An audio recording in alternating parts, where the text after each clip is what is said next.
রাজশাহী বিশ্ববিদ্যালয়ের বিভিন্ন আবাসিক হল ও মসজিদে কোরআন শরীফ পোড়ানোর মামলায় বিশ্ববিদ্যালয়টির এক শিক্ষার্থীকে গ্রেফতার করেছে পুলিশ। মঙ্গলবার ৪ ফেব্রুয়ারি রাজশাহী মেট্রোপলিটন পুলিশের সাইবার ক্রাইম ইউনিট তাকে গ্রেফতার করে।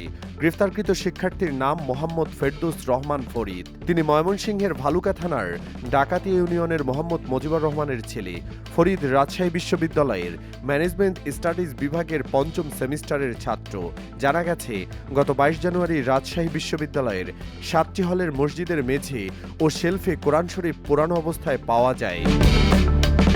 হলগুলো হল শহীদ জিয়াউর রহমান হল, শহীদ হাবিবুর রহমান হল, মাদার বখশ হল, মতিহার হল, সোহরাওয়ার্দী হল, শেরেবাংলা একে ফজলুল হক ও শহীদ আমির আলী হলের মুক্তমঞ্চ।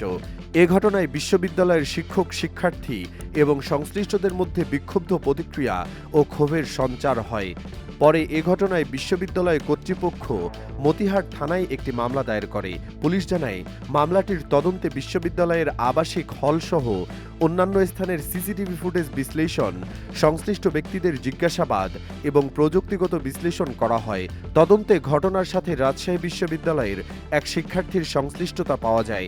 এরপরই অভিযান চালিয়ে ফরিদকে গ্রেফতার করা হয়। পুলিশ জানায়, প্রাথমিক জিজ্ঞাসাবাদে অভিযুক্ত ফেরদৌস রহমান ফরিদ ঘটনার সাথে নিজের সংশ্লিষ্টতার কথা স্বীকার করেছে। তার বক্তব্য সহ অন্যান্য বিষয়ে তদন্ত অব্যাহত রয়েছে।